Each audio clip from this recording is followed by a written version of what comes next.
Hello once again, nk'ibisanzwe nk'uko tubimenyereye kuri channel yacu ya Dante Vibes, ni akagaruka nk'ubusanzwe udutricks tw'ikoranabuhanga nibyo tuzwiho kuri channel yacu, ariko utarakanda subscribe banza uyikande kugira ngo tujyane ujye no ku kazogero ukandeho kugira ngo indi video yose nzajya nkora uzajya uba mu ba mbere bayibona. Uyu munsi rero mbazaniye iki? Uyu munsi mbazaniye utuntu tw'ubwenge twiza kandi dukenewe buri muntu wese, yaba ukoresha WhatsApp, yaba ukoresha Instagram, yaba ukoresha telefone.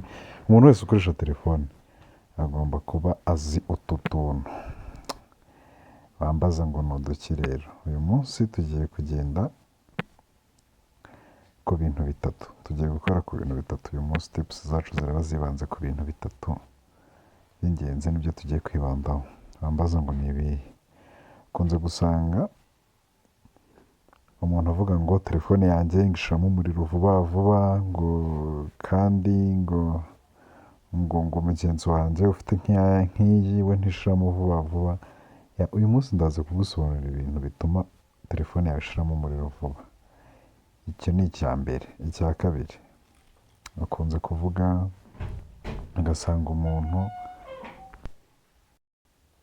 ugasanga ukunze kwibaza ngo kubera iki telefone yanjye data zishira vuba, cyangwa se umuntu akavuga ngo mfite utudata dukeya ariko nshaka kutumaintininga ku buryo tutagomba gushira. Icyo ni icya kabiri. Uyu munsi ndaza kukwigisha uburyo ki ushobora kumaintininga cyangwa se gucunga data zawe ku buryo zidashira vuba. Icya gatatu turaza kwigira hamwe uburyo ki ushobora guha umuntu telefone akaba atafungura WhatsApp, Facebook, Instagram, mbese cyangwa TikTok. Hari igihe umuntu telefone agategera kuri TikTok kandi nta mega wifitiye, ugasanga icyo gihe data zawe zigiye gushira kandi wari wazipangiye ibindi. Uyu munsi ndakwigisha uburyo ki ushobora kuyimuha, ukayimuha rwose, ariko niyo yafungura data akaba atajya ku izo mbuga nkoranyambaga ngo agire ikintu akora. Ati rero bigenda gute? Wowe nta kindi uri bukore ni uko nkurikira tukajyana, ariko nkwibutsa ukanda subscribe, turayikanda. Twagiye sasa. Uraza muri Play Store yawe, kese ntawe udafite Play Store. Uraza muri Play Store yawe, Play Store, udownloading application yitwa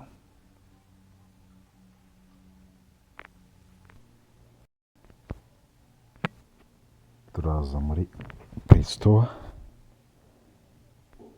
Play Store, searching application yitwa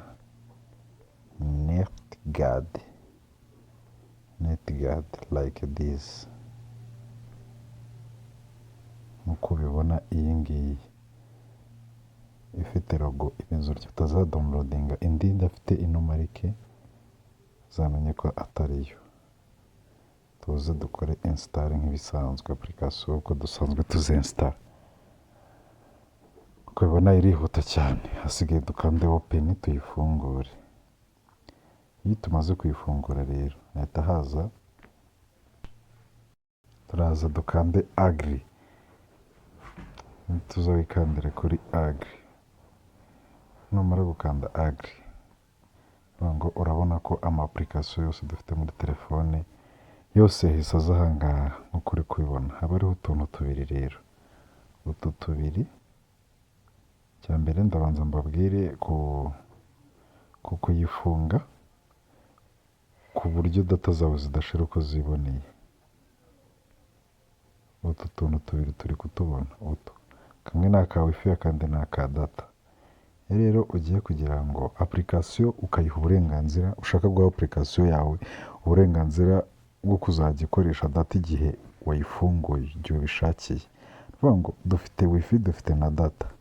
Iyo ufunze like this, urabona ko turayifunze. Iyo kari gusa burya kaje mu iri bara rijya gusa nka pink ukuntu, iyo kari mu iri bara, vuga ngo uramutse ugiye kuri wifi, application yose wagiye ugira gutya, wagiye ugashyiraho tukaba dusa gutya.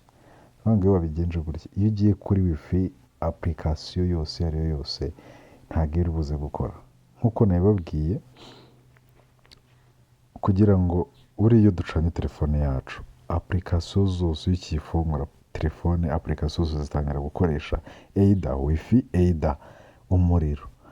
Ariko iyo wamaze kubifunga gutya, icyo iyi apurikasiyo igufasha, iyo wamaze kubifunga gutya, data ntabwo ishobora gukoresha ya wifi ndetse na wa muriro ntabwo, apurikasiyo nyine ntabwo iri buze gukora kubera ko wamaze kuyifunga gutya. Apurikasiyo iraza kuba yifunze, izajya, ndahita mbigisha n'uburyo ushobora kuyifungura. Wowe uzajya ukoresha apurikasiyo ari uko wagize gute, wayifunguye, akaba aribwo ujya yakora. Ibyo rero bikadufasha iki? Bikadufasha gusevinga wa muriro, bikanagufasha gusevinga za data zawe. Ubwo rero apurikasiyo zose ushaka uraza ugenda ukandaho like this, urabona uko bizi kugenda zihinduka, zose uzikandeho. Iyo udashaka yose ukandeho, yaba data yaba wifi. Mbahaye nk'urugero, nk'ubu ngubu dufunze Facebook ni urugero.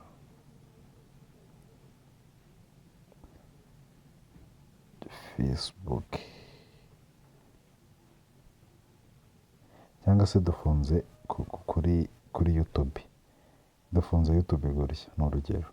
Urabona ko YouTube ubu nituyijyaho, tugiye kuri YouTube turebe.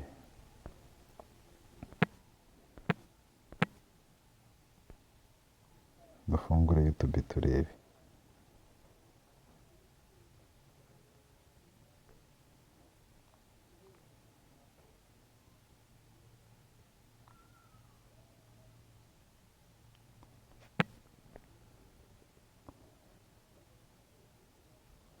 Ni ukuvuga ngo iyo umaze kudufunga twose gutya, nubwo udufunze gutya, hari ugomba kuza aha hejuru, aha ngaha, ukabanza ukagera gute, ukagafungura. Iyo kakimeze kuriya, nubwo aha ngaha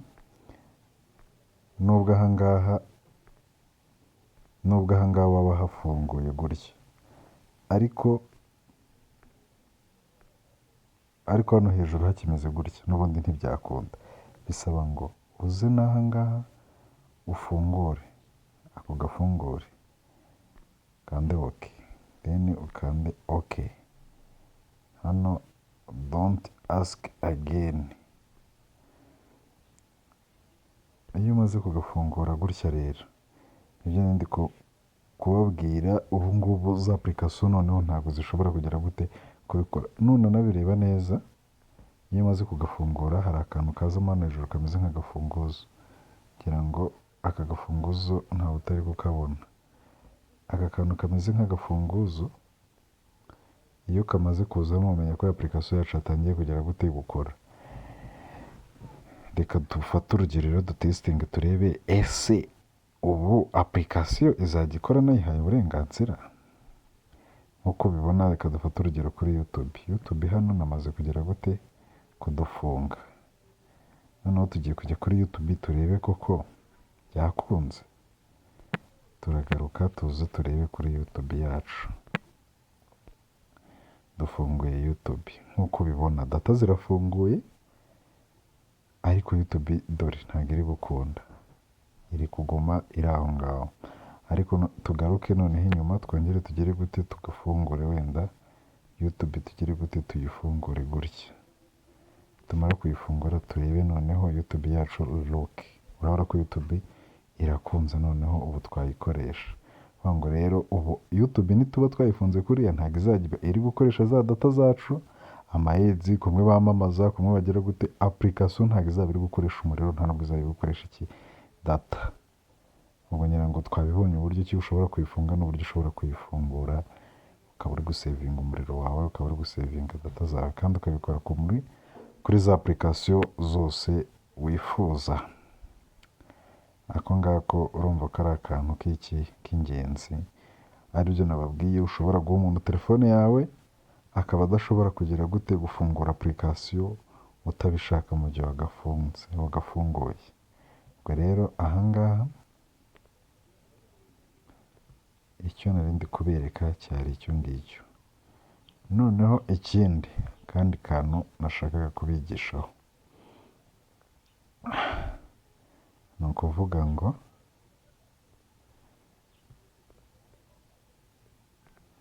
nk'uko aka kantu nkoze ntabwo mukabonye, uraza ahangaha kandi ku utu dufureshi dutatu, utu tudomo dutatu,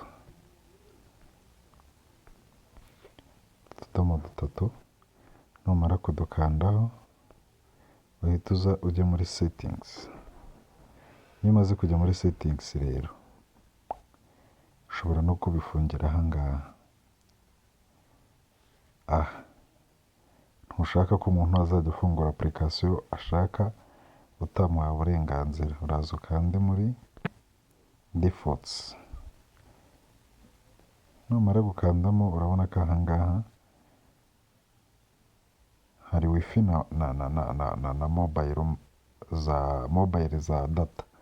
Nuza ugafunga rero, ugafunga data, kakatugira gutya twombi, tukaba tumeze gutya, tuno tubiri, utu tubiri tukaba tumeze gutya. Ni ukuvuga ngo data zawe ntabwo zizajya zigira gute, zizajya zigenda ku mapurikasiyo yose. Mu gihe uri gukoresha wafunguye data, mu gihe wafunguye wifi, apurikasiyo ntabwo zishobora gukoresha data utaziheye uburenganzira cyangwa utazifunguye. Ubwo rero ntuzajya ujya kongera kugira gute kuzikoresha cyangwa gufungura, uzajya ugaruka ahangaha tena wongere ugire gute udufungure. Iyo umaze kudufungura gutya, ubu noneho twakora apurikasiyo yacu, ikaba idufashije ibyo bintu by'ingenzi. Nk'uko natangiye mbibabwira, iyi apurikasiyo izagufasha gutuma umuriro udashira muri telefone yawe vuba. Ikindi idufashe kuba nta muntu wakwinjira muri telefone ngo afungure apurikasiyo utamuhaye uburenganzira. Icya gatatu, ikadufasha kuredusinga cyangwa se kugabanya ingano ya data dukoresha. Rero niba iyi videwo ikunejeje cyangwa iyo igize ikigufasha, ntibagirwe kuyisharinga n'abandi babimenye. Kandi ikindi, utagenda udakanze subscribe niba utayikanze, like, share ndetse na comment. Hasta la vista, nakagaruka.